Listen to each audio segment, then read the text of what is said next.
Dua jet tempur Amerika Serikat bertabrakan di udara saat melakukan atraksi aerobatik atau airshow di negara bagian Idaho. Akibat kejadian ini pertunjukan udara dibatalkan dan pangkalan ditutup sementara untuk kepentingan penyelidikan.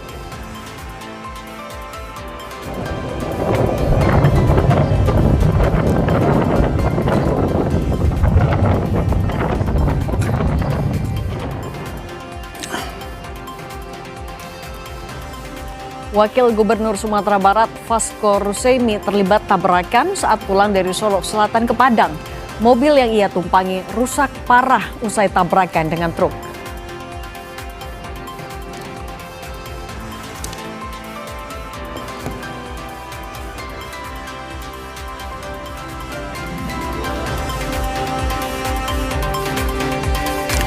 Presiden Amerika Serikat Donald Trump kembali mengancam dan mengingatkan tidak akan ada yang tersisa dari Iran jika Teheran tidak segera menyetujui kesepakatan damai dengan Amerika Serikat.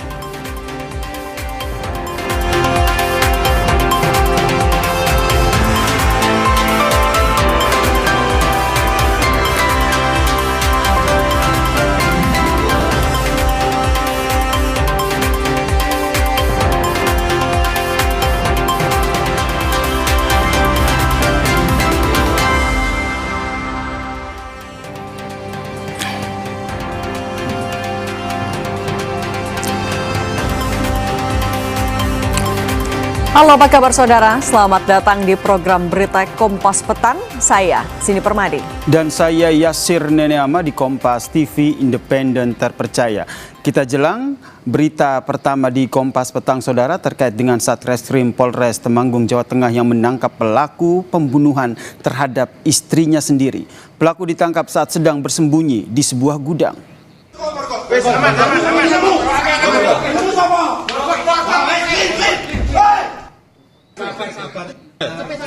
Pelaku ditangkap saat sedang bersembunyi di sebuah gudang kecil di daerah Kledung, Temanggung, Jawa Tengah, saudara. Kapolres Temanggung AKBP Zamrul Aini menjelaskan penangkapan pelaku berdasarkan rekaman CCTV saat pelaku melarikan diri menuju Wonosobo. Dari penyelidikan sementara, motif pelaku membunuh istrinya terkait ketidakharmonisan keluarga. Aksi pelaku terjadi pada Minggu kemarin dengan menggunakan senjata tajam.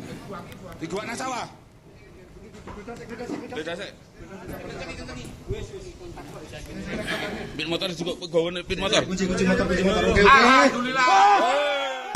Wes aman. Sabar.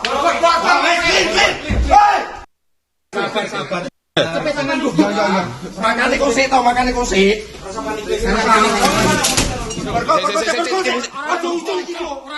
Pelaku adalah suami korban. Nah, jadi status pelaku itu masih sebagai suami korban. Tidak sampai 10 jam malam pelaku sudah bisa diamankan.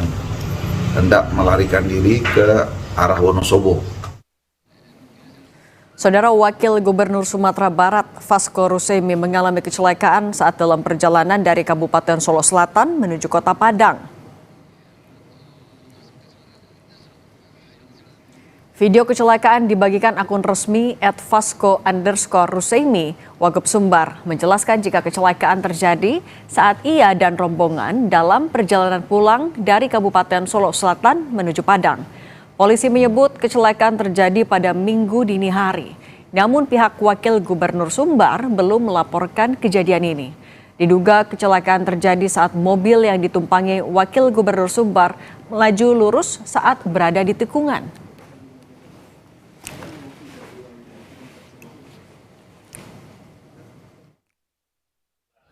Yang melibatkan rombongan Bapak Wakil Gubernur Sumbar, yang mana terjadi pada Minggu dini hari pukul 01.30. Bapak Wakil Gubernur dari arah Solo Selatan menuju Padang, yang mana terjadi kecelakaan di lokasi atau di TKP tersebut. Kecelakaan terjadi diakibatkan karena over control.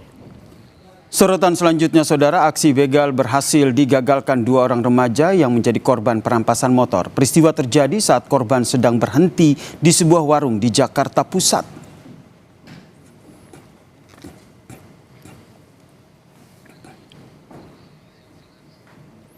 Aksi begal bermula saat korban yang sedang berhenti di sebuah warung tiba-tiba didatangi 3 pelaku begal bersenjata tajam yang menggunakan sepeda motor. Pelaku gagal membawa kabur sepeda motor incarannya lantaran kunci motor ikut dibawa korban yang lari saat diancam dengan senjata tajam. 3 pelaku begal yang berboncengan dengan sepeda motor terpaksa meninggalkan lokasi usai gagal merampas motor korban. Warga sekitar mengaku khawatir dengan aksi begal bersenjata tajam di wilayah mereka.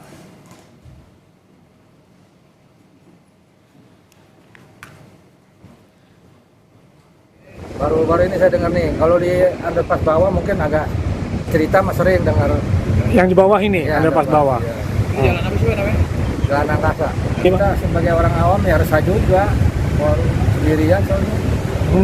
Kalau malam ya. Kita ke informasi mancanegara, saudara. 2 jet tempur Amerika Serikat bertabrakan di udara selama acara demonstrasi di negara bagian Idaho Minggu waktu setempat. 4 pilot berhasil selamat usai melontarkan diri dari pesawat.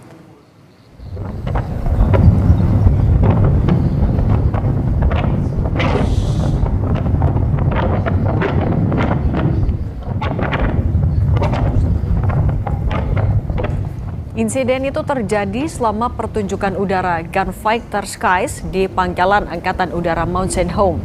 Kedua jet yang diidentifikasi sebagai Navy Super Growler tampak terbang beriringan ketika salah satunya kehilangan ketinggian, kemudian menabrak pesawat yang lebih rendah dan menyebabkan keduanya berputar-putar ke bawah. Pangkalan Angkatan Udara langsung ditutup dan sesi pertunjukan udara dibatalkan. Petugas sedang menyelidiki penyebab kejadian ini.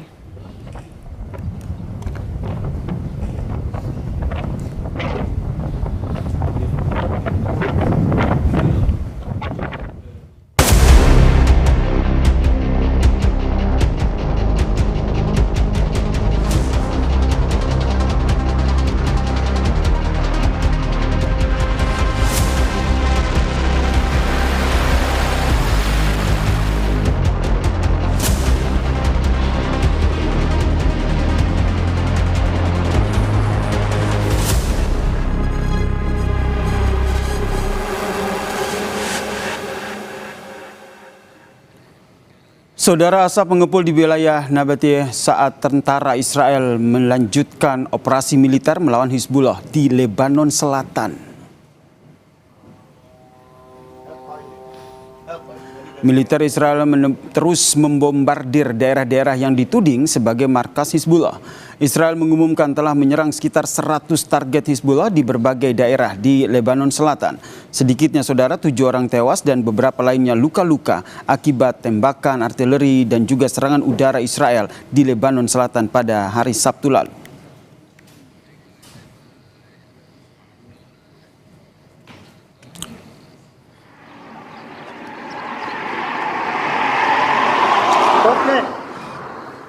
Serangan udara Israel juga menghantam desa Arzi di Lebanon Selatan pada hari Minggu waktu setempat, tak lama setelah militer Israel mengeluarkan perintah evakuasi segera bagi penduduk setempat. Rekaman video ini, saudara, menunjukkan kepulan asap tebal membumbung dari desa di distrik Saida setelah terjadinya pemboman. Kantor Berita Nasional Lebanon melaporkan pesawat tempur dari Israel ini menyerang kota Arzi, menargetkan rumah wali kota Ahmad Mitrek. Laporan lokal menunjukkan bahwa serangan terhadap kediaman wali kota tersebut tidak mengakibatkan korban jiwa.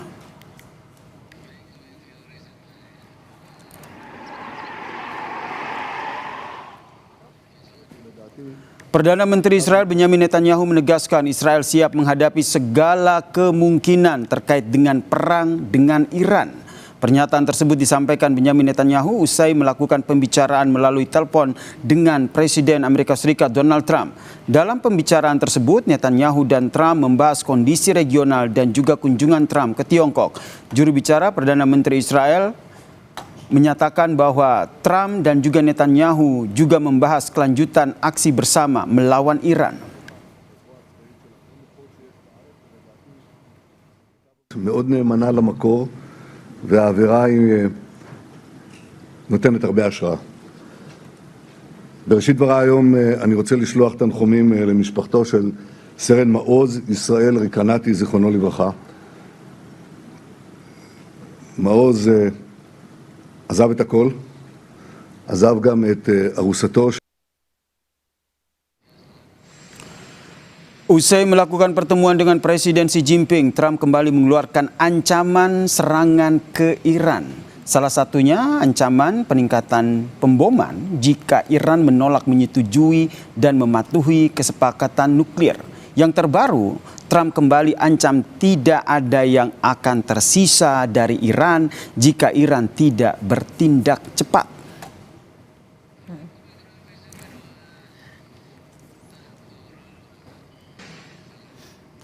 Bagi Iran, waktu terus berjalan dan mereka sebaiknya segera bertindak cepat atau tidak akan ada yang tersisa bagi mereka.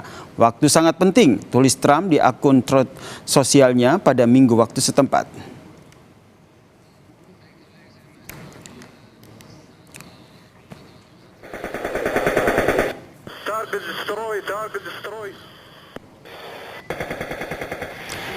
Sementara itu, Saudara, Kementerian Pertahanan Uni Emirat Arab mengungkap serangan drone ke wilayahnya. Angkatan Udara UEA menjelaskan ada 3 drone yang memasuki wilayahnya. Kementerian Pertahanan pun mengumumkan bahwa pada 17 Mei 2026, Pertahanan Udara UEA mencegat 3 drone yang memasuki negara itu dari perbatasan barat. Namun, UEA tidak mengungkap dari mana asal serangan itu. Kementerian Pertahanan menegaskan kesiapannya untuk mengatasi ancaman apapun dan untuk dengan tegas menghadapi segala sesuatu yang bertujuan untuk merusak keamanan negara, memastikan kedaulatan, keamanan, dan juga stabilitas, serta melindungi kepentingan dan kemampuan nasional negaranya.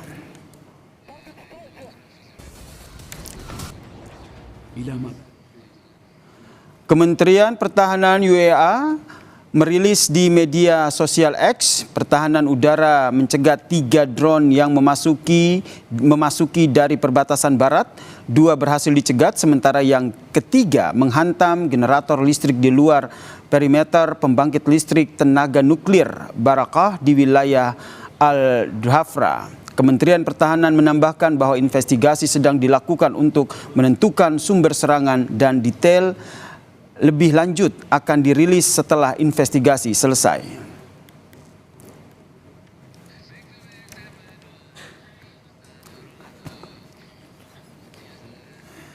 Dan ini adalah merupakan dokumentasi visual pembangkit listrik tenaga nuklir Barakah di Uni Emirat Arab, Saudara, pada tahun 2020. Serangan pesawat tak berawak pada hari Minggu kemarin menargetkan satu-satunya pembangkit listrik tenaga nuklir di Uni Emirat Arab. The Associated Press melaporkan tidak ada korban cedera atau kebocoran radioaktif, tetapi dikhawatirkan bisa memicu risiko perang baru karena gencatan senjata Iran yang rapuh. Belum ada yang mengaku bertanggung jawab dan UEA pun tidak menuduh siapapun.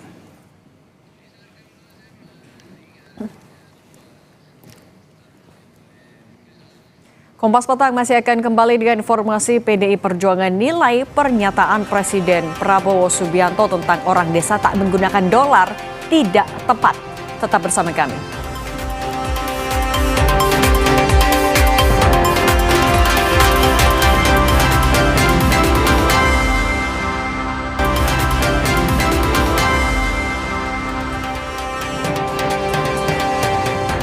Terima kasih Anda masih bersama kami di Kompas Petang. Saudara, Ketua DPP PDI Perjuangan Bidang Kehormatan, Komarudin Watubun menilai pernyataan Presiden Prabowo Subianto tentang orang desa tak menggunakan dolar tidak tepat.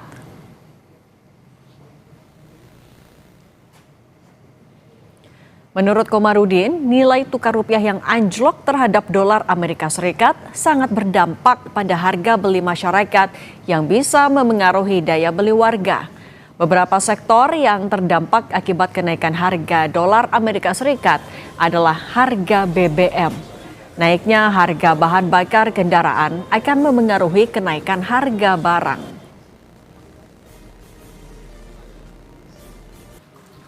Ya kalau dalam konteks orang desa itu menggunakan rupiah ya, tapi dalam konteks ekonomi kehidupan mereka ya ada pengaruhnya. Saya pikir ya bukan kurang tepat, tidak tepat, karena itu sangat berpengaruh kepada sektor-sektor lain. Jadi kalau harga BBM, pengaruh BBM naik, semua harga pasti barang naik.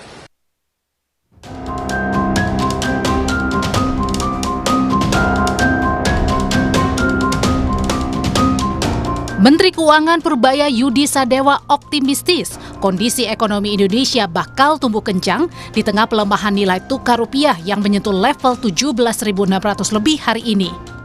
Purbaya bilang, tekanan nilai tukar rupiah terhadap dolar Amerika Serikat banyak dipengaruhi sentimen jangka pendek.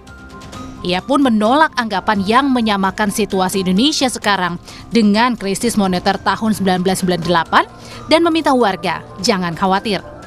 Fondasi ekonominya kan bagus, itu masalah sentimen jangka pendek. Jadi saya akan fokus jaga fondasi ekonomi dengan memastikan pertumbuhan ekonomi tidak terganggu. Ini kan banyak sentimen, kalau rupiah melemah seolah-olah kita akan bergerak seperti 1998 lagi. Beda, 1998 itu kebijakannya salah dan kita kan sekarang belum resesi, ekonomi masih tumbuh kencang, jadi masih ada ruang untuk membaca semuanya. Jadi teman-teman nggak usah khawatir. Investor pasar saham, kalau saya bilang jangan takut secara ke bawah sekarang. Sebelumnya pada Sabtu lalu saat meresmikan Koperasi Desa Merah Putih di Nganjuk, Jawa Timur, sambil bercanda, Presiden Prabowo bilang selama Menkyu Purbaya masih bisa tersenyum, masyarakat tak perlu khawatir. Menurut Prabowo, dampak naiknya dolar AS paling dirasakan kelompok yang sering berpergian ke luar negeri. Selama Purbaya bisa senyum, tenang aja, nggak usah khawatir itu.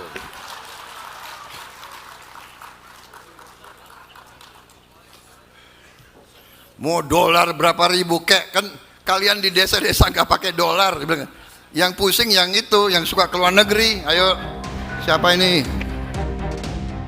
Sejumlah langkah strategis pemerintah pun dinanti dalam menjaga stabilitas rupiah demi menjaga iklim investasi dan fondasi ekonomi nasional di mata pelaku usaha dan dunia internasional. Tim Liputan, Kompas TV.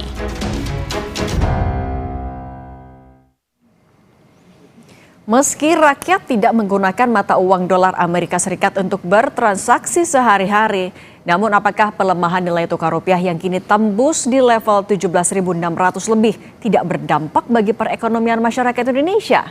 Selengkapnya kita berbincang dengan anggota DPR Komisi 11 Fraksi Gerindra, Kamrus Samad, dan ekonom Prof. Ferry Latuhihin. Selamat petang semuanya. Bang Kamrus, Prof. Ferry, bisa dengar suara Cindy di studio? Semuanya?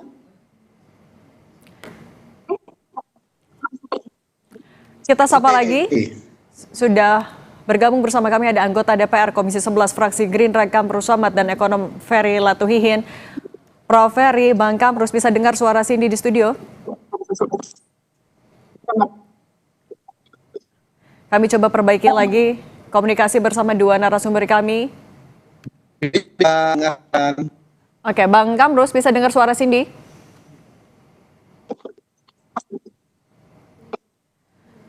Prof. Ferry bisa dengar suara saya, Prof? Prof. Ferry masih di mute, audionya boleh dibuka dulu. Bang Kamrus sekarang juga sudah bisa dengar suara Cindy belum? Ini juga sambil kami terus perbaiki saluran komunikasi dengan anggota DPR Komisi 11 Fraksi Gerindra, Bang Kamrus Samad, dan ekonom Prof. Ferry Latuhihin. Saya bisa dengar. Ini Oke. Bang, koneksinya agak terganggu. Oke, kalau gitu Bang Kamrus Samad, tapi saya juga mau konfirmasi dulu kepada Anda. Soal kenaikan atau pelemahan rupiah terhadap dolar Amerika Serikat kan tidak sesederhana dimaknai yang nggak pegang dolar, yang nggak kena dampaknya. Kalau menurut Anda sebenarnya apa yang mau disampaikan sama Pak Presiden?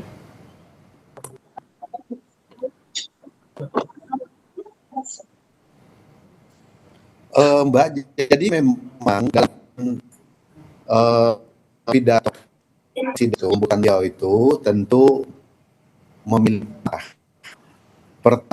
Makna yang pertama adalah kita sedang melakukan satu transformasi besar-besaran dari kemandirian ekonomi, bahwa ekonomi betul-betul harus kita hindari, dan beliau memprakarsai semangat itu sebagai perwujudan ekonomi Pancasila. Nah, itu makna yang mau disampaikan, sehingga kita tidak perlu terlalu khawatir atau menimbulkan satu masalah besar jika seandainya terjadi gejolak-gejolak ekonomi, baik karena faktor domestik maupun faktor global. Bang Kamru Samad, tapi kalau misalnya ada kesan pernyataan yang ingin disampaikan kepada Sorry Bang Kamru Samad, kalau misalnya kemudian ada kesan yang timbul kalau pernyataan Pak Presiden, ya rakyat kan tidak gunakan dolar, jadi ya tidak kena dampak, itu apakah juga bisa ada kesan, ya jangan-jangan Pak Presiden menganggap rakyatnya juga banyak yang awam nggak ngerti, maksudnya gitu?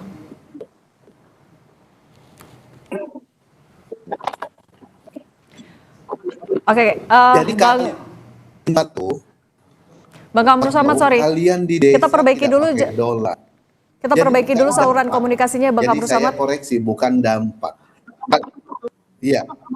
Oke, kami perbaiki dulu saluran komunikasi bersama anggota DPR Komisi 11 Fraksi Gerindra, Bang Kamru Samad. Kalau gitu, sementara itu kita juga tanya dulu ke Prof. Ferry Latuhian. Prof. Ferry, tapi sebenarnya kalau Anda mencermatinya, apa sih maksud pernyataan dari Presiden Prabowo sampai bilang, ya yang nggak pegang dolar ya dampaknya juga kayaknya nggak kerasa. Maksudnya kalau menurut Anda seperti apa? Kalau menurut saya, kedengeran suara saya, Mbak? Siap, kedengeran, Prof. Silakan. Ya, kalau menurut saya sih Pak Presiden nggak mengerti ekonomi ya. Maaf untuk mengatakan itu ya. Sebab dengan gampangnya Pak Presiden mengatakan sesuatu yang pada dasarnya itu otomatis orang yang mengerti ekonomi. Bahwa kalau dolar naik, di mana kita masih menggunakan dolar untuk barang-barang impor, ya, dan itu menyebabkan inflasi. Dan kalau inflasi, semua orang pasti kena, Mbak. Bukan cuma orang desa aja, tapi juga mungkin orang hutan ya.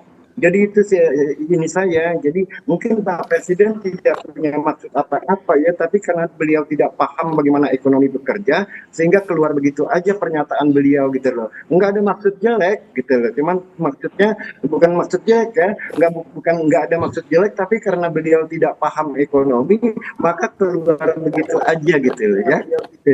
Tapi sampai Presiden bisa mengeluarkan statement itu, kalau menurut Anda apakah di bayang Presiden ada kondisi fiskal yang begitu terkendali mungkin di jajaran istana merasakan seperti itu?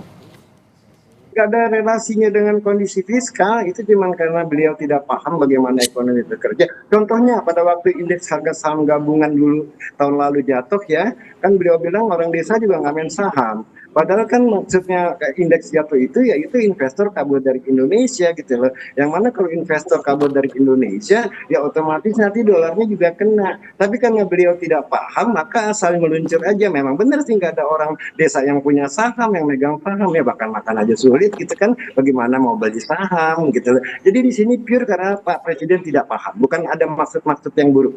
Tapi masa sekelas kepala negara, Anda meyakini memang tidak paham atau sebenarnya ada background lain, informasi lain yang didengarkan oleh Presiden Prabowo Subianto? Ya kalau menurut saya sih pure karena Presiden tidak paham ya, sebab kalau orang paham ya akan mengatakan itu. Beliau tidak punya maksud buruk gitu loh ya, cuman karena tidak paham jadi ya akhirnya jadi komentar-komentar itu dibalas dengan netizen yang ya sebenarnya nggak bully gitu. Oh gitu, saya minta tanggapannya Bang Kamru Samad, Bang kalau pernyataan Presiden kemudian dikritik oleh Prof. Ferry sebagai jangan-jangan Presiden nggak ngerti sampai menyebutkan statement seperti itu, tanggapan Anda gimana? Saya kira semangatnya Presiden itu ingin memberi motivasi kepada para pelaku ekonomi desa bahwa gejolak yang terjadi khususnya nilai tukar rupiah itu tidak perlu terlalu dikhawatirkan. Jadi semangatnya itu adalah memberi dorongan motivasi. Lalu kemudian kitalah para stakeholder lainnya, pengamat dan semua yang kemudian mendiskusikan sejauh mana dampak daripada kenaikan pelemahan nilai tukar rupiah ini. Ini yang kemudian menjadi ruang diskusi kita. Tapi Presiden memiliki makna seperti itu.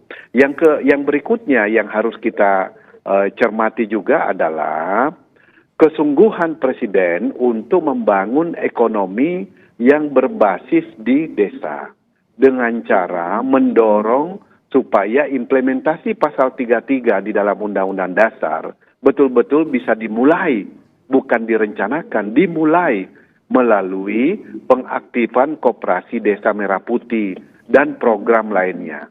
Nah, lalu kemudian bagaimana memperkuat arah kebijakan pemerintah ke depan supaya nilai tukar rupiah bisa stabil kembali? Tentu pertama neraca perdagangan kita.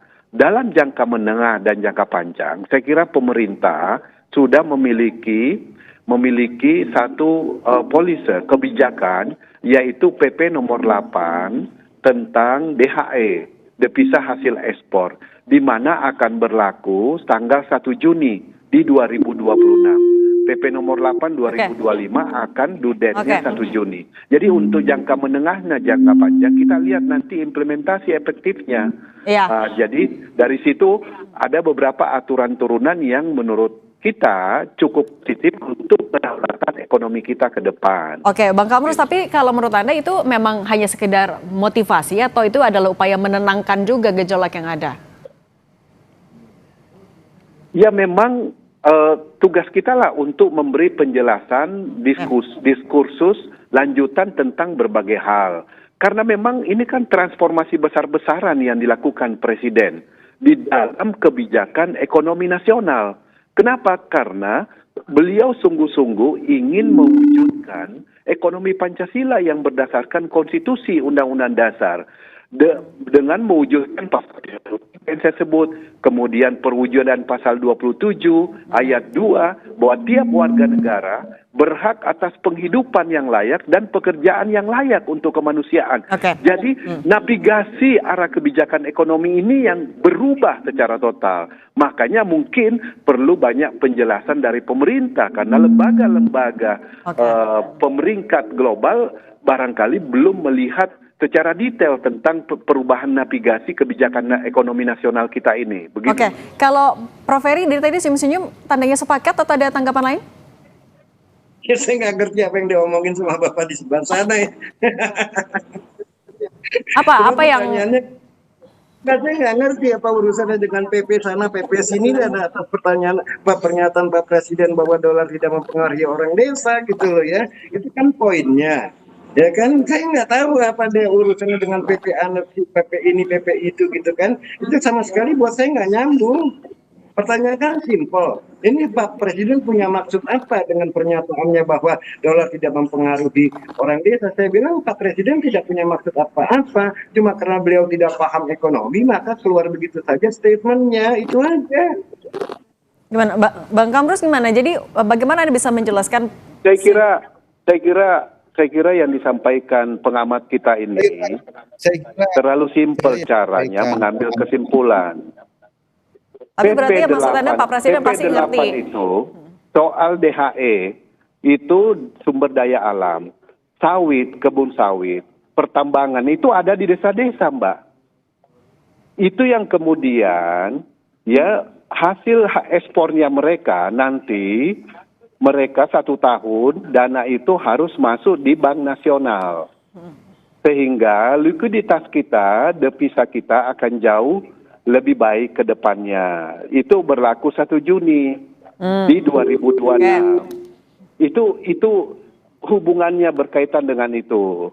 Nah, jadi orang-orang di desa ini adalah orang-orang yang berpartisipasi dalam banyak produk ekspor. Nah, kalau gitu ini kita nyambung, Bang Kamrus. Petani di desa kan juga dipaksa membeli pupuk pakan ternak dengan harga mahal ya karena bahan bakunya juga masih impor, pun pakai dolar belinya. Sementara Presiden bilang rakyat desa nggak butuh dolar. Ini sebenarnya juga apakah bisa dibaca sebagai upaya pemerintah lagi mau menenangkan aja, menutupi realitas, atau jangan-jangan MAD yang ditutupi?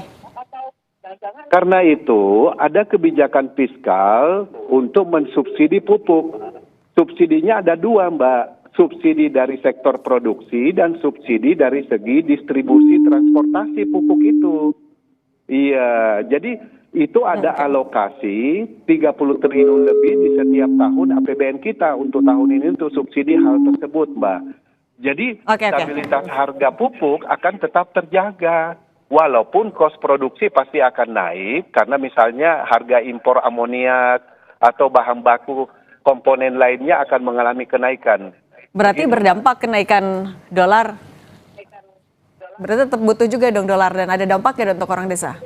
Oh iya, seperti Pertamina setiap hari kan melakukan payment terhadap pembelian impor minyak kita, ya karena kita masih harus impor karena lifting minyak kita belum sepenuhnya kita bisa penuhi, masih akan terpengaruh dan ini yang kita tahan supaya pemerintah memiliki mitigasi terhadap dampak terhadap ekonomi masyarakat di pedesaan. Nah kalau gitu soal mitigasinya Prof. Ferry, kalau tadi kan akhirnya juga diakui kalau ya kenaikan harga dolar, pelemahan rupiah ini ada dampaknya juga untuk sampai ke orang desa ataupun juga rakyat di desa. Menurut Anda berarti mitigasi yang dilakukan pemerintah udah cukup belum? Prof. Ferry? Audionya masih di mute. Oke? Halo? Oke, silakan. Kedengeran nggak? Sudah. Ya, dengar, suara saya dengar. Terdengar, Prof. Silakan.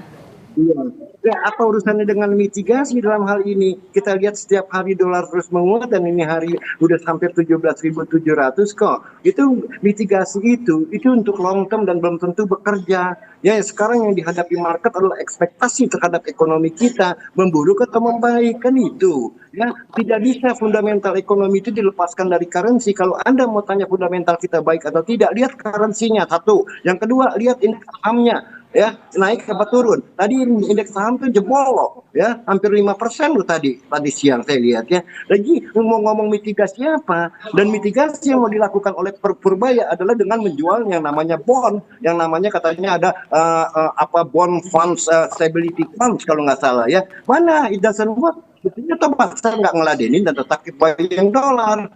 Ya, mitigasi apa lagi yang mau dilakukan mereka? BI mau naikin suku bunga, jebol nanti indeks harga saham gabungan. Nggak ada instrumen satupun untuk memitigasi dolar.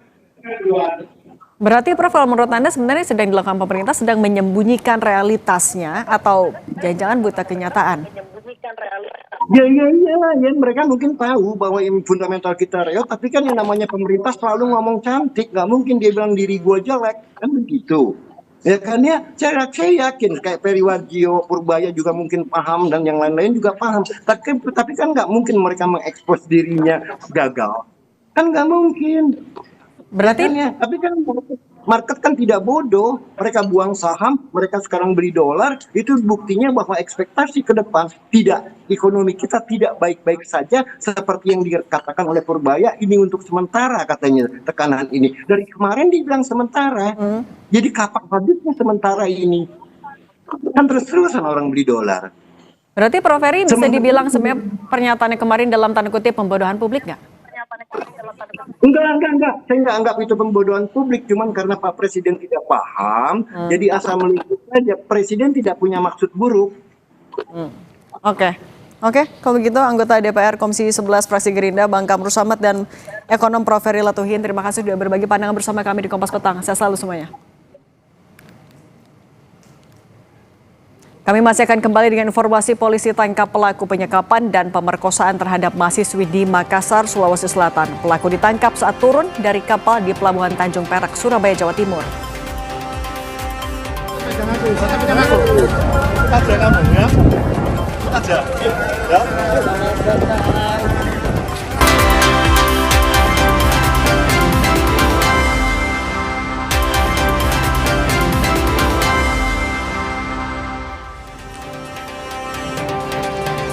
Kami lanjutkan informasi di Kompas Petang, Saudara. Polisi menangkap pelaku penyekapan dan pemerkosaan terhadap seorang mahasiswi di Makassar, Sulawesi Selatan. Pelaku ditangkap saat turun dari kapal di Pelabuhan Tanjung Perak, Surabaya, Jawa Timur. Selamat datang di Surabaya. Pelaku dibekuk tim gabungan saat tiba di Pelabuhan Tanjung Perak, Surabaya. Berdasarkan pemeriksaan sementara, pelaku telah berencana melakukan aksi penyekapan lainnya. Rencana tersebut dilakukan pelaku saat berada di dalam kapal menuju Surabaya. Pelaku disebut telah membuat akun medsos baru untuk mencari korban lain. Sejumlah saksi telah diperiksa termasuk pemilik rumah kontrakan. Pelaku diduga bekerja seorang diri tanpa adanya komplotan. Kau dari mana? Bulukumba, Pak. Hah? Bulukumba. Bulukumba mana? Bulukumba mana? Kota. Apa? Kau bikin apa di sini? Di Surabaya? Mau cari kerja, Pak. Kerja apa? Selamat datang. Selamat datang di Surabaya. Baru satu, tetapi memang pelaku ini sudah merencanakan untuk ada korban lain di Surabaya. Nah, ketika di kapal pada waktu itu dia sudah membuat akun Facebook yang baru untuk melakukan perekrutan terhadap korban lagi dengan cara dan modus yang sama. Sehingga kami masih melakukan pendalaman lebih lanjut terkait adanya korban lain, ada jaringan lain, dan memang hanya dilakukan sendirian berdasarkan inisiatif dari pelaku sendiri.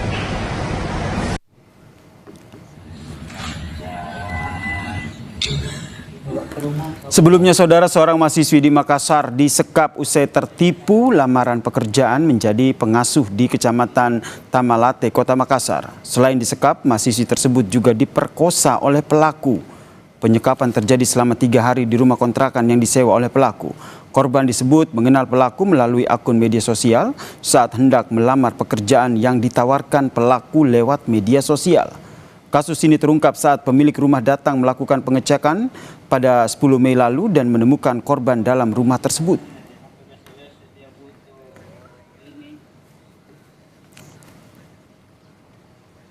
Sorotan lain, saudara, DPR mencecar Gubernur Bank Indonesia Peri Warjio mengenai melemahnya nilai tukar rupiah terhadap dolar Amerika Serikat dalam rapat kerja di gedung DPR di Senayan, Jakarta, Senin siang. Diubah ya monggo, itu kan kesepakatan, itu dibahas di Banggar di sini dan kemudian anggota Komisi 11 DPR dari fraksi PDIP Haris Turino menyoroti pelemahan rupiah yang terus berlanjut. Haris Turino mempertanyakan efektivitas intervensi Bank Indonesia terhadap stabilitas nilai tukar rupiah. Instrumen yang dimiliki BI sudah dilakukan, tetapi why? Kenapa rupiah tetap berlanjut mengalami depresiasi? Kemungkinan penyebabnya adalah yang Bapak katakan di presentasi, tekanan global sangat besar. Ini memang diakui tekanan global sangat besar. Tetapi harus diakui juga bahwa ada masalah serius di domestik, Pak. Ini harus jujur diakui. Sementara itu, anggota Komisi 11 DPR fraksi PAN Primus Yustisio minta Gubernur Bank Indonesia Peri Warjio mundur dari jabatannya. Primus menyebut pengunduran diri sebagai sikap gentleman.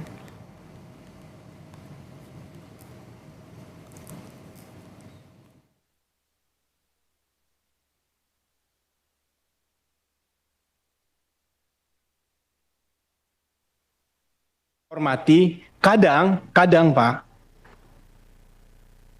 kalau kita mengambil tindakan gentleman itu bukan penghinaan, Pak. Saya berikan contoh, mungkin saatnya sekarang Bapak mengundurkan diri. Tidak ada salah. Kalau selanjutnya terserah Bapak tentu saja. Tapi itu bukan sikap penghinaan, Pak. Anda akan lebih dihormati seperti di Korea ataupun di Jepang.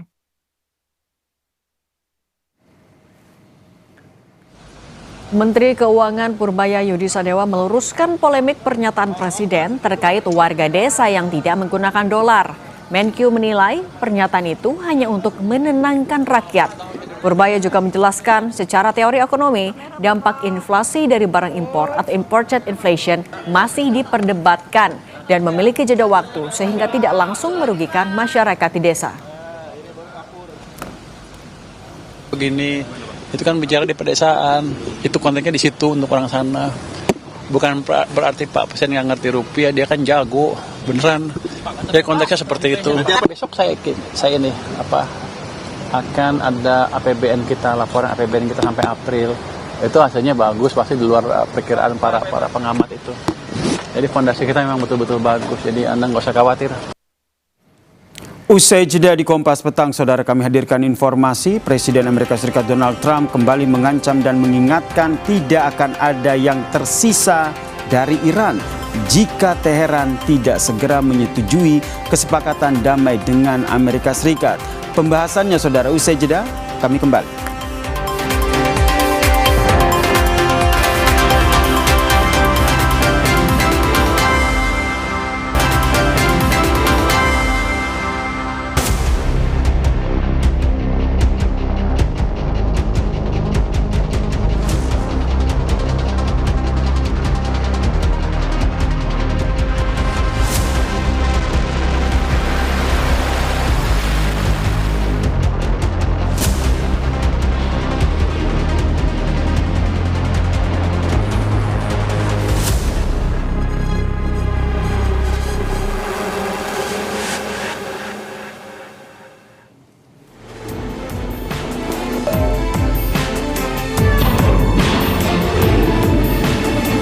Usai mengakhiri operasi Epic Fury dan menarik sejumlah angkatan laut Amerika Serikat dari Timur Tengah, Presiden Amerika Serikat Donald Trump kembali mengumbar ancaman melalui unggahan di Truth Socialnya Minggu waktu setempat. Trump menuliskan unggahan yang ditujukan ke Iran. Waktu terus berjalan dan mereka sebaiknya segera bertindak cepat atau tidak akan ada yang tersisa dari mereka. Waktu sangat penting. Di sisi lain, Senator Republik Lindsey Graham mendesak pemerintahan Trump bahwa Amerika Serikat harus melemahkan Iran lebih lanjut karena gencatan senjata dalam kondisi kritis. Senator Carolina Selatan itu mengatakan dia merasa negosiasi telah buntu. The longer the strait is closed, the more we try to pursue a deal that never happens, the stronger Iran gets. So I'm calling to hurt this regime. If you do the same old thing, you're going to get the same result. Hurt them more, maybe they'll make a deal if you hurt them enough. But right now, I think they're trying to wait us out. I think they're playing games. Sebaliknya bagi Iran, kurangnya kepercayaan tetap menjadi hambatan utama dalam urusan dengan Amerika Serikat. Meski demikian, Iran tetap serius untuk melanjutkan pembicaraan negosiasi. Ketua Parlemen Iran Muhammad Baghir Ghalibaf bertemu dengan Menteri Dalam Negeri Pakistan Mohsin Naqvi di Teheran pada hari Minggu. Pertemuan itu terjadi dengan Pakistan masih berusaha untuk memfasilitasi negosiasi yang lebih lanjut antara Iran dan Amerika Serikat karena gencatan senjata sangat lemah. Sebelumnya, Menteri Luar Negeri Iran Abbas Araghchi mengatakan bahwa negosiasi akan bergerak maju jika Amerika Serikat siap untuk kesepakatan yang adil dan seimbang. ما یک بار انجام شده مدعیان که کاملا نابود کردن ولی الان دوباره حرف از حمله به تأسیسات میزنن این سخنان متضاد واقعا نشون دهنده عمق سردرگمی آمریکایی‌ها هست نسبت به اهداف اونها در این جنگ. گزافه‌گویی‌های غیر منطقی زیاد از طرف آمریکایی‌ها گفته میشه که مخالف هر گونه مسیر مذاکراتی و مسیر دیپلماسی هست. Gencatan senjata hingga saat ini masih diberlakukan Iran dan Amerika Serikat, sementara proposal kesepakatan damai masih dalam negosiasi yang dimediasi Pakistan. Iran sendiri tengah menyiapkan tata kelola tarif tol laut di Selat Hormuz di bawah kendali angkatan bersenjatanya. Saudara, usai mengakhiri operasi Epic Fury dan menarik sejumlah angkatan laut AS dari Timur Tengah, Presiden Amerika Serikat Donald Trump justru kembali mengumbar ancaman untuk Iran. Sementara itu, Iran menolak setiap tekanan asing dan balik mengancam akan menerapkan mekanisme baru untuk mengatur lalu lintas di Hormuz, termasuk rencana menekankan ataupun mengenakan biaya. Bagaimana strategi perang dari kedua negara ini, saudara? Kita membahasnya bersama dengan pakar geopolitik dan keamanan nasional, Mas Wibawanto Nugroho Widodo, dan juga peneliti senior Indo-Pacific Strategic Intelligence, Mbak Fauzia G. Cempaka Timur. Selamat petang semuanya. Selamat petang, Mas Yasir. Saya ke Mas Wibawanto dulu nih. Kalau lihat dari geopolitik sendiri, Anda melihatnya seperti apa? Presiden Donald Trump ini di satu sisi memang menarik pasukan dari operasi Epic Fury. Namun di sisi lain justru dia menumbar ancaman baru. Apakah ini Anda lihat sebagai bentuk deeskalasi taktis atau justru strategi untuk menciptakan ketidakpastian dari peperangan ini? Ya, jadi kalau kita melihat dari perspektif Amerika, Washington, Donald Trump, kita tidak bisa melihat ini hanya sebagai faktor emosional saja. tapi kita harus melihatnya dari faktor politik dan strategi perang gitu. Nah, yang pertama ya, memang Donald Trump ini mempunyai cara pemikiran yang unik ya, yang saya bilang kuantum gitu. Dan apa yang terjadi hari ini seperti apa yang banyak saya prediksikan terjadi. Nah, Donald Trump itu banyak terbentuk cara pikirnya itu oleh Vincent Norman Peale. Vincent Norman Peale ya, saya sampaikan berkali-kali. Dia percaya bahwa apa yang dia pikirkan itu akan menjadi kenyataan. Jadi dia bisa mengubah struktur yang dia merubah gitu. Dan dalam strategi keamanan nasional Amerika tahun 2025, Presiden Trump itu sudah menyatakan bahwa pendekatan Amerika selama 4 tahun ke depan di bawah kepemimpinan dia itu adalah akan melakukan perubahan sistemik di tingkat global ya, dengan mengutamakan kepentingan Amerika dengan cara yang compelling. Jadi adalah compellence arsitektur dengan menggunakan yang namanya integrated deterrence. Jadi semua instrumen of national power itu dikerahkan dengan maksimal di masa damai walaupun masa krisis dan masa perang untuk mencapai tujuan perubahan politik yang diharapkan. Itu poin satu. Poin kedua, bahwa saat ini terdapat 3 pandangan di Washington, Mas. Ya, pandangan pertama itu adalah pandangan para ring 1 Donald Trump yang terdiri dari apa yang disebut dengan hawkish, ya, atau percaya bahwa Iran ini adalah aktor rasional, sangat rasional, ya. Selepas apakah sudah menjadi Republik Islam Iran atau sebelum menjadi Republik Islam Iran, Iran ini adalah aktor rasional. Jadi mereka percaya bahwa kekerasan itu adalah bahasa yang dimengerti oleh orang Iran, pemimpin Iran saat ini gitu. Apalagi nggak ada Republik itu memang tetap relevan jika tetap terjadi konflik, relevan secara geopolitik, secara ideologi dan secara ekonomi eksistensinya. Jadi dengan bahasa kekerasan mereka akan mengerti. Itu keyakinan pertama, ya. Dan ini ditunjang juga oleh analis Vali Nazar yang mengatakan bahwa memang orang Iran itu adalah rasional, gitu, ya. Nah, poin kedua, ada kelompok realis yang melihat bahwa jika ancaman ini disampaikan dengan cara ya, Trump, yaitu adalah menaikkan eskalasi untuk bernegosiasi kan itu bisa menimbulkan mispersepsi. Kalau mispersepsi terjadi, itu krisis di Hormuz memburuk, itu ya. Satu. Yang kedua, akan ada serangan-serangan asimetris dari kemampuan militer Iran yang tersisa. Yang ketiga, ini juga tidak mengubah keadaan gitu. Proksi yang ada di Timur Tengah akan terus bermain. Nah, sementara dari kelompok ketiga atau disebut dengan political calculators itu mengaitkan dengan kondisi di dalam politik domestik Amerika. Nah, sikap tegas seperti ini diwakilkan oleh Senator Graham tadi kan, Lindsey Graham mengatakan bahwa ini menunjukkan kepemimpinan yang kuat, tindakan yang decisive dan menunjukkan Amerika itu first gitu. Nah, tapi ini semua bukan tanpa risiko. Nah, ini yang sekarang kita harus lihat konsekuensinya, dan ini adalah pesan bagi semua pesaing Amerika, baik itu China, Moskow, ya, Rusia, Iran, ya tentunya, dan Korea Utara, bahwa Amerika masih mampu untuk melakukan proyeksi di multi teater. Nah, yang berikutnya ini memberikan pesan kepada Israel dan negara Teluk bahwa Amerika tetap hadir untuk menjamin keamanan mereka Timur Tengah dengan hard power. Dan kepada NATO ini menunjukkan bahwa Amerika tetap mempunyai resolve yang kuat untuk tidak mau kehilangan yang namanya kredibilitas deterrence di tingkat global gitu loh. Baik, ya, ini akhirnya pesan ingin disampaikan oleh Anda membacanya seperti itu ya. Oleh permainan Iran gitu. Itu pesan yang Anda baca dari apa yang disampaikan oleh Trump. Kalau dari Mbak Cempaka sendiri melihat kalau seandainya Amerika Serikat melalui Donald Trump terus mengumbar ancaman terhadap Iran, dari Iran sendiri meresponnya seperti apa? Apakah bahasa sederhananya begitu, Amerika ini hanya omong kosong doang nih ngasih ancaman?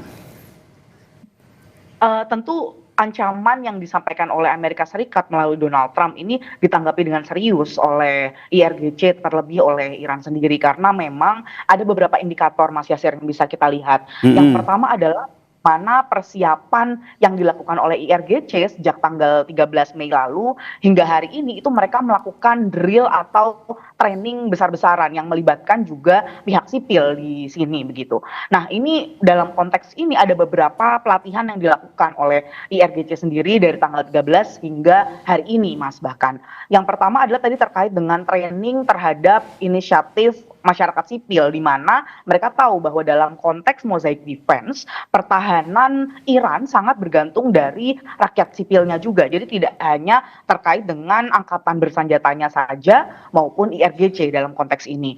Yang kedua, ada pelatihan yang sangat spesifik yang disebut dengan martyr commander atau komandan yang martir, yang menjadi martir begitu. Nah, dalam konteks ini drilling yang dilakukan IRGC adalah persiapan jika pucuk-pucuk kepemimpinan IRGC kembali menjadi sasaran seperti yang kita tahu dari tanggal 28 Februari. Yang pertama adalah yang menjadi sasaran adalah Ali Khamenei, yang terus berlanjut dengan berbagai pucuk pimpinan di parlemen maupun di IRGC yang menjadi korban dari Zionis Israel maupun dari Amerika Serikat. Nah, ini tentu menjadi pelatihan yang sangat penting yang disebut dengan drilling martyr commander yang dilakukan oleh Iran melalui IRGC hingga saat ini. Itu indikator yang pertama. Yang kedua, tentu laporan yang dimiliki oleh CIA yang menunjukkan bahwa hingga saat ini paling tidak di akhir April lalu, salah satu laporan dari CIA menyebutkan kemampuan misil yang dimiliki oleh Iran sendiri masih di atas 70% begitu. Kenapa? Karena memang kita tahu bahwa stok-stok yang dimiliki oleh Iran itu disimpan di bawah tanah begitu, di gorong-gorong. Nah, hal-hal ini yang tentu harus ketika untuk dilakukan pengerusakan terhadap stok ini harus dilakukan melalui operasi darat yang hingga saat ini belum dilakukan oleh Amerika Serikat. Berarti menurut Anda memang ancaman demi ancaman yang disampaikan oleh Trump ini tetap ditanggapi serius oleh Iran ya, dengan kesiapan militer yang selama ini terus dipersiapkan dan videonya juga sering ditampilkan di publis begitu ke publik. Itu soal kesiapan militer. Kalau dari upaya negosiasi sendiri Mbak Fauzia melihatnya seperti apa? Karena dari Iran sendiri yang terbaru bertemu parlemen Iran bertemu dengan Pakistan, kemudian dari Iran sendiri juga menyatakan bahwa negosiasi ini bisa maju asal Amerika Serikat ini bersikap adil.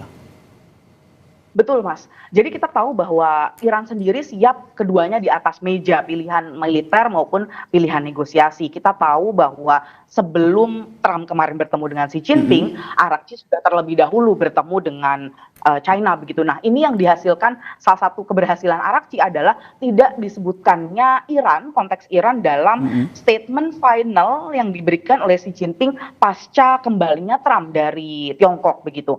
Nah, ini di satu sisi merupakan keberhasilan dari Arakci karena tidak ada statement khusus yang menyatakan bahwa China akan menyetujui memotong dukungan terlebih yang sifatnya pembelian minyak dari Iran.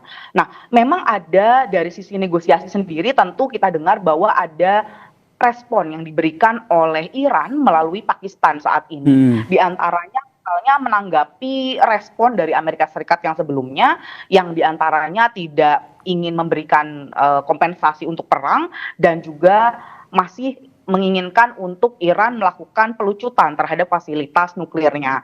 Nah, ini hal-hal yang saat ini sudah info dari Pakistan yang terbaru adalah sudah ada respon dari Iran yang tentunya sifatnya lebih terkait dengan teknis. Salah satu media melaporkan bahwa sudah ada angka misalnya terkait dengan aset-aset yang dibekukan sebelumnya, permintaan dari Iran untuk dilepaskan begitu, untuk dicairkan kembali. Ini angka 25% ditawarkan oleh Amerika Serikat meskipun, nah ini respon dari Iran sendiri sudah diberikan, Mas. Jadi setidaknya Mas Yasir saya melihat 3 hal terkait dengan kompensasi dan nuklir, ini 2 hal yang saat ini sudah diberikan responnya secara negosiasi oleh Iran, Mas Yasir. Oke, ini menjadi poin penting dalam negosiasi ya, yang masih terus diupayakan oleh Iran sendiri. Di sisi lain kalau kita lihat Mas Wibawa, ini kan Iran nampaknya merespon keras dengan apa yang ancaman yang disampaikan oleh Amerika Serikat. Pertanyaannya sejauh mana Mas Wibawa melihat Amerika Serikat ini siap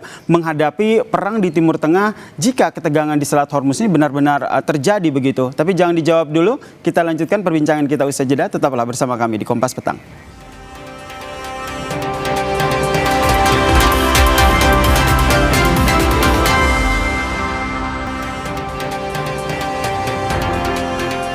Donald Trump yang terus mengumbar ancaman untuk Iran, ini yang menjadi topik pembahasan kita. Saya ke Mas Wibawa. Mas Wibawa, tadi salah satu poin yang Anda sampaikan adalah terkait dengan sebenarnya pola pikir Donald Trump ini yang sulit dibaca. Tapi satu poin dari Iran adalah Iran ini nampak strateginya ataupun pola pikir dari Donald Trump melihat Iran ini sebagai sebuah negara yang selalu mengambil kebijakan yang rasional. Jadi pertanyaannya, Anda melihatnya apa yang nantinya diambil oleh Donald Trump dengan terus memberikan ancaman ini? Jadi pesan pertama ya kepada Iran itu oleh Presiden Trump itu adalah jendela sudah tertutup, window is closing, itu poin satu. Poin kedua ya, mereka akan melakukan eskalasi ya. Eskalasi ini akan dilakukan bertahap. Perang itu kan ada namanya perang konvensional dan unkonvensional dan perang nuklir gitu.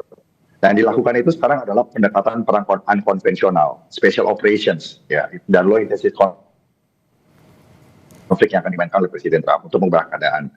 Yang berikutnya baru opsinya adalah perang konvensional, dan yang terakhir adalah opsi perang nuklir, dibom oleh dengan nuklir. Nah, jadi perhitungannya seperti itu melihatnya. Nah, yang selanjutnya yang harus kita lihat di sini adalah bahwa Iran sendiri juga dalam posisi terjepit dalam satu sisi ya. Lihatnya, kalau terlalu cepat menyerah, berarti deterrence-nya, kredibilitasnya hancur.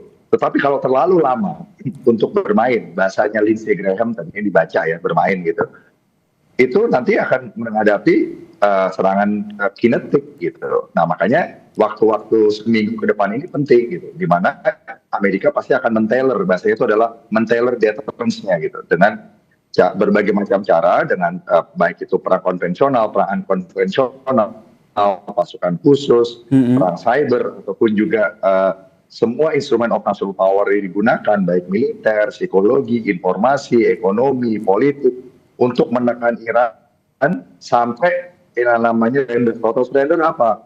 Itulah yang terjadi di dalam negosiasi itu, karena Trump sebenarnya tidak mau ada perang total di situ. Pasukannya itu mau dihemat untuk prioritas di Indo-Pasifik, bukan untuk ke Timur Tengah. Nah, lalu bagaimana dengan upaya negosiasi, Mas Wibawa? Bukan di tingkat global.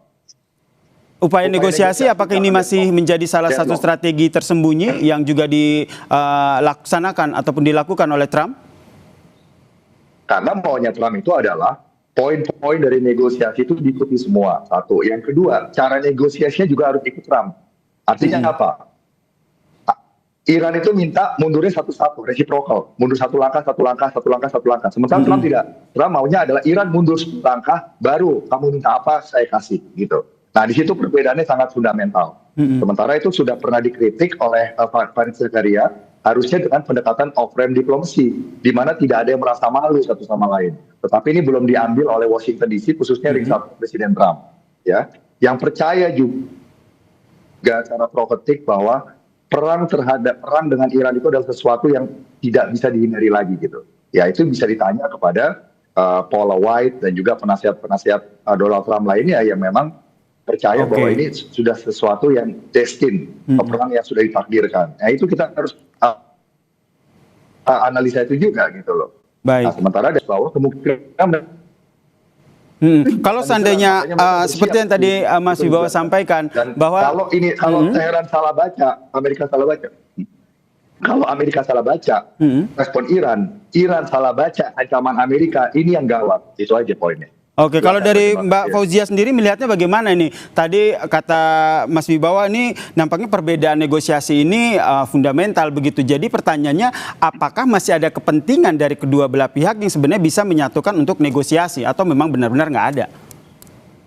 Sebenarnya bukan kepentingan, tapi beban dari perang dari tanggal 28 hingga terjadi gencatan senjata ini juga sudah membebani kedua belah pihak, baik secara ekonomi maupun militer. Ini yang membuat keduanya sebenarnya ingin masuk ke off-frame, Mas. Nah, tapi bicara tentang tadi konteks struktur negosiasi, memang tentu berbeda karena Iran sendiri, satu poin yang diinginkan Iran adalah perdamaian yang permanen untuk Iran, bukan hanya gencatan senjata yang sifatnya sementara. Nah, ini sangat fundamental karena dari Amerika Serikat sendiri tentu jika bicara tentang gencatan senjata saja, ini bisa dipenuhi oleh dua belah pihak dan dibantu oleh Pakistan sebagai interlokutor. Tetapi jika bicara tentang perdamaian yang permanen, tentu harus ada garantor atau negara yang bisa menjamin baik sifatnya mungkin seal the deal dalam konteks ini bagian dari P5, misalnya negara Makanya kita lihat bagaimana Trump juga datang ke Tiongkok dan juga dalam konteks ini menelpon Putin. Dalam konteks ini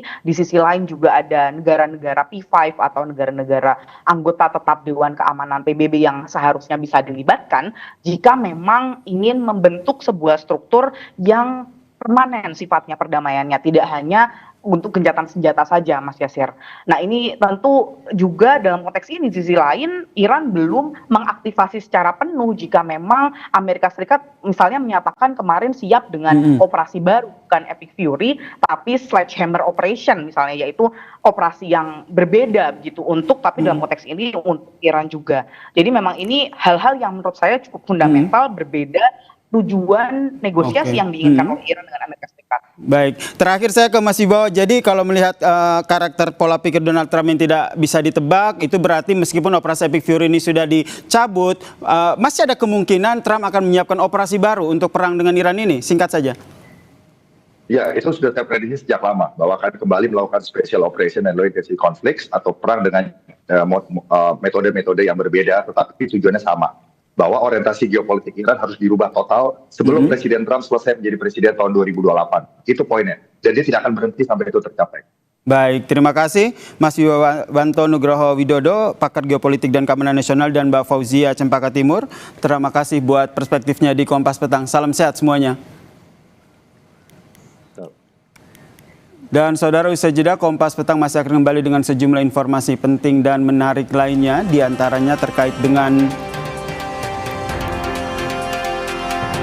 informasi haji yang akan kami hadirkan terkait dengan laser hijau di Zamzam Tower sudah dinyalakan. Ini menandakan masuknya bulan haji.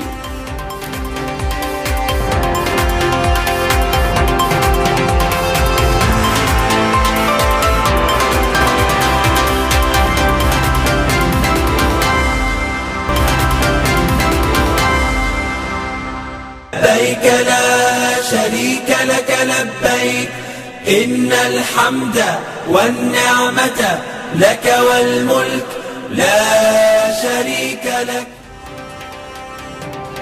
Saudara, pemerintah Arab Saudi menyalakan lampu penanda datangnya bulan haji 1 Zulhijjah 1447 Hijriah.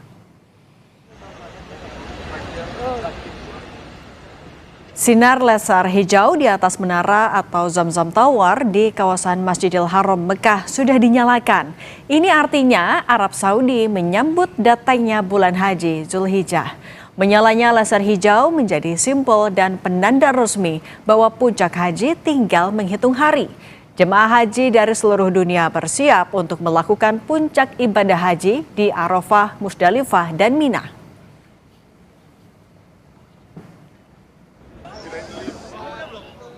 Satuan Tugas Armusna terus mengecek fasilitas yang akan digunakan untuk rangkaian ibadah puncak haji, yakni wukuf di Padang Arafah, mabit di Musdalifah dan Mina, serta melempar jumroh di Jamarat.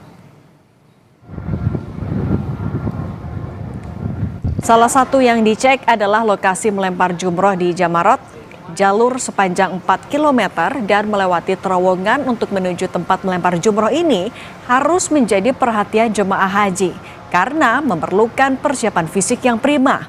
Petugas mengimbau agar jemaah menyiapkan stamina dan membawa sejumlah perbekalan yang diperlukan.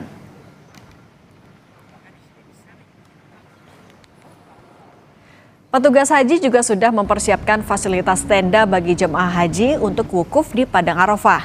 Sesuai jadwal, puncak haji akan dilakukan pada 26 Mei 2026. Artinya 9 hari lagi, jemaah calon haji Indonesia akan wukuf di Padang Arafah. Untuk kenyamanan ibadah jemaah, petugas dari Kementerian Haji dan Umroh memantau kesiapan syarikoh atau penyedia fasilitas tenda di Padang Arafah. Salah satunya kapasitas tenda yang harus memenuhi jumlah jemaah haji.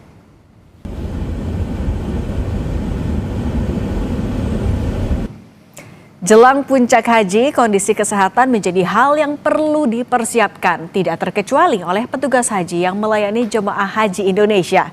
Jurnalis Kompas TV yang juga tergabung dalam tim Media Center Haji 2026, Jihan Novita, berkesempatan mendapat tambahan suntikan vitamin untuk menjaga daya tahan tubuhnya selama menjadi petugas haji. Berikut liputannya untuk Anda. Assalamualaikum warahmatullahi wabarakatuh. Saudara, jelang puncak haji, satu hal yang perlu diperhatikan adalah kondisi kesehatan tubuh. Saat ini saya sedang berada di Klinik Kesehatan Haji Indonesia wilayah Mekah. Di sini saya dan teman-teman petugas haji lainnya akan suntik vitamin demi menjaga kebugaran dan kesehatan tubuh. Mengingat tugas kami sebagai petugas haji adalah melayani jemaah haji Indonesia selama menjalani rangkaian ibadahnya di Tanah Suci. Kita langsung registrasi dulu. Ini punya saya sudah siap ya, Sudah Dokter Dika siap, ya? atas nama Jihan Novitasari. Iya, saya sehat insya Allah, Dok. Ini saya akan diberikan vitamin apa nih, Dok? Akan diberikan vitamin B1, B6, dan B12. Kegunaannya B1, B6, dan B12 itu agar petugas tidak cepat lelah, lesu, lemas, dan saraf-sarafnya bisa berfungsi dengan baik, tidak cepat kesemutan, kebas, dan sebagainya. Wah, Masya Allah, banyak sekali manfaatnya ya, Dok ya. Tentunya ini untuk memaksimalkan pelayanan terhadap jemaah haji Indonesia selama puncak haji gitu ya, Dok ya. Terima kasih, Dokter. Ini sudah diregistrasi punya saya. Maaf, tangan kiri ya, Dok ya. Terima kasih, Dokter. Sehat selalu ya. Amin, amin. Gimana tadi hasil aku? Alhamdulillah normal. Alhamdulillah normal. Tapi walaupun normal tetap harus disuntik vitamin ya. Nah, ya biar tetap sehat, biar tetap maksimal melayani jemaah haji Indonesia. Fit yang penting ya, sehat terus. Terima kasih. Dengan kondisi yang prima, diharapkan para petugas dapat terus hadir memberikan pelayanan terbaik, mendampingi dan memastikan jemaah haji Indonesia menjalankan ibadah dengan aman dan nyaman. Jihan Novita, Kompas TV, Mekah, Arab Saudi. لبيك لا شريك لك لبيك إن الحمد والنعمة لك والملك لا شريك لك. Usai jeda saudara, perang suku di Wamena, Kabupaten Jayawijaya, Papua Pegunungan akhir pekan lalu menyebabkan 13 orang meninggal dan 20 lainnya terluka. Ratusan rumah juga dibakar.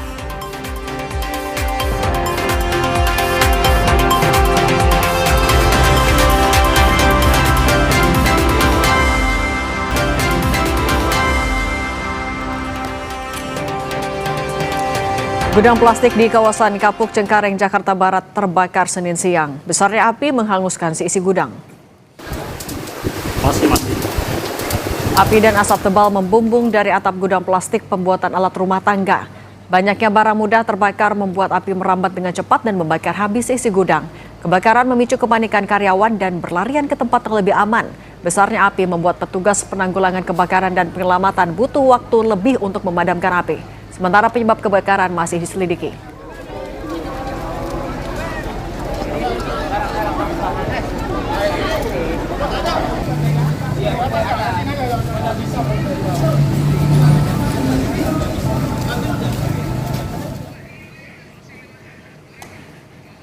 Informasi tadi saudara sekaligus menutup perjumpaan kita di Kompas Petang edisi kali ini. Saya Yasir Neneama. Dan saya Cindy Permadi. Tetap bersama kami usai jeda. Sapa Indonesia Malam akan hadir bersama Radisa Putro dan Audrey Chandra. Terima kasih. Sampai jumpa.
Terima kasih Anda telah menyaksikan